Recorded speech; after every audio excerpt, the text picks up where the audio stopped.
Right, Land Rovers, apparently they break down now and again sometimes. And we've thought, well, if that happens, you want to be entertained. So what you need is a high-speed internet connection at all times, wherever you might be, on-road, off-road, in the wilderness. So we've been working on this. This is a Starlink. Whoosh. So this is a Starlink Mini. And they've just absolutely trashed the price on this. I can't remember what we paid for it. What did you pay for it? 150. It's like 150 quid. It's super cheap. They were like £300. Now, on top of that, you have a subscription.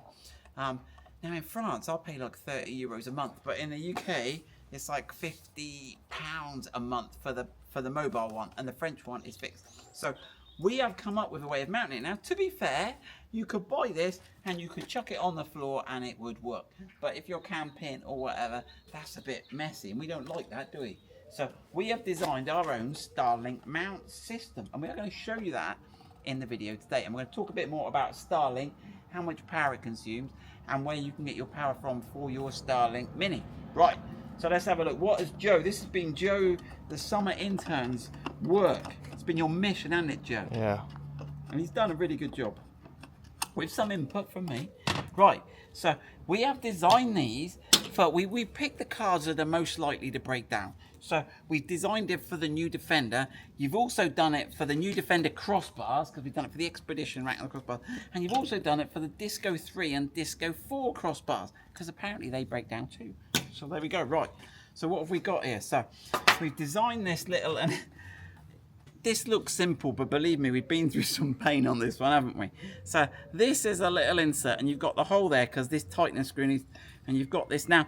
Right, let me show you a few things. So your cables on this Starlink Mini, it's a nice bit of design. So you can have two cables in there. One is for the power cable. Now we perhaps should connect the power cable first, shouldn't we? So let's connect the power cable. So I just wanted to show you that. Right, so we will get onto this in a minute, but we are going to power ours off of this one.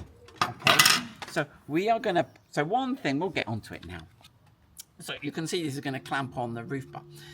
The Starlink is powered by something around 24 volts. Now you can't power it by putting 12 volts. So this is the power plug you get for your Starlink, okay? Now it just so happens that these Makita batteries, they're 18 volts, and that's enough to power one of these. So we will do a test in a minute of how long a Makita battery will last, because you don't want to be broken down with an electrical fault and have no power and have so we have made it so it's totally independent of the vehicle. But you could connect to the vehicle if you like. Is it starting to rain? Right, so you have to take this, now you have to thread this through. Is this the right one? Yeah. Yeah, so let me get this, we've got to work this out backwards, haven't we? So it needs to go up there, okay, and then it needs to go through the little bit of that, and then it needs to go through that. Now this might look complicated, but it's really part of Elon's design, not mine. Right, then you get this and you clip this in here, and that should just snap in like that. Then you get your little insert, and that should, if we get it lined up right, that just drops in and that pushes in. Right, and then we get this and we put that in. Now you'll notice this has got a slope. Now when you tighten the screw, we put it sloped so that as you tighten the screw in, it like forces it home. Okay, now you can just screw the screw in a bit, which will still allow it to rotate, because the way the Starlink works is we've got this set at the, so obviously they designed this Starlink so it can be post mounted, and they've set it at the optimum angle. But one thing you need to be able to do is to rotate it to get the best reception. Okay, so we now have a fully, and you can see that is there. So that is now a full Starlink gear. We've got the battery. These are super cheap off eBay. I think they're like £8.50 for these batteries. Now, if you've got Milwaukee, then we also have done it, and they're super cheap off eBay too. So it's clearly a thing, people are doing it. So right, before we get soaking wet, we're camping and it's getting wet. We've broken down and it's starting to rain. So we haven't got time to mess about. Right, so how are we going to film this? You're poised for position. Where are you going? Up here. He's going over there. Right. Okay, so you've got to get it the right way round. So the rounded side of this obviously goes with the rounded side of the crossbar. You clip that clip that back edge on first, okay, and then this snaps on. Okay, so we've got super duper, and we can spin that, and then you can tighten that nut up when you've got the. Now, I guess the app tells you this. I haven't done the. I've got all the gear, but no idea, haven't I? Look, I'll reach over so you get the better view, right? And then this is the same. Look, you've got that. Look, you clamp it on the back, snap it on. There. Right, let's get a battery, and we're good to go. Get your battery, slip that on now, and now we're absolutely live. Now, I'm not going to suggest you drive with this setup, probably for legal and insurance reasons, but I don't know, we'll have to speed test it, but you could lose your dish and it could cause havoc. So this is mainly so when you're at the campsite, it's all self-contained, it's all up, or when you're broken down by the side of the road. So there is, we'll do some other videos where I actually power up and use this. So we have, so you can see how the battery mount, it screws on with these screws. It's slightly different on the Milwaukee. So we will put these parts on our website and we're ready to go. Right, let's look at power consumption. So we plug this in, okay, but how long does it last? Let's go and get the electric meter out. Right, but Joe, because I keep challenging him, has come up with a couple of really tricky bits, right, to add to his design. So check this out. So when you're finished with this, you can wrap it up. And look, that goes in there, and that keeps you, oh, have we got that? Yeah, look, and that keeps your cable all nice and protected from dirt and dust. Right, now the other thing is, you can put an Ethernet cable in the second port on the back of one of these. Right, see that there? So you can run a network cable, and you can still get both the network cable and the power cable. If you take that out, you need somewhere to put it. So look, we've given you a little holdy place there. How cool is that? Right, we like to think about stuff. Right, power consumption. Right, so here is one. So we have hacked into this lead here, right? And what have we got here? So I think the power goes through the white bit and the earth goes through those little strands. So we need to separate all the earthy bits. Right, I need, right, hold on, there's one little one left there. Get him out the way. Right, and then I need my clamp meter. Oh, it's raining. We don't mind it. Skin's waterproof, isn't it? Right.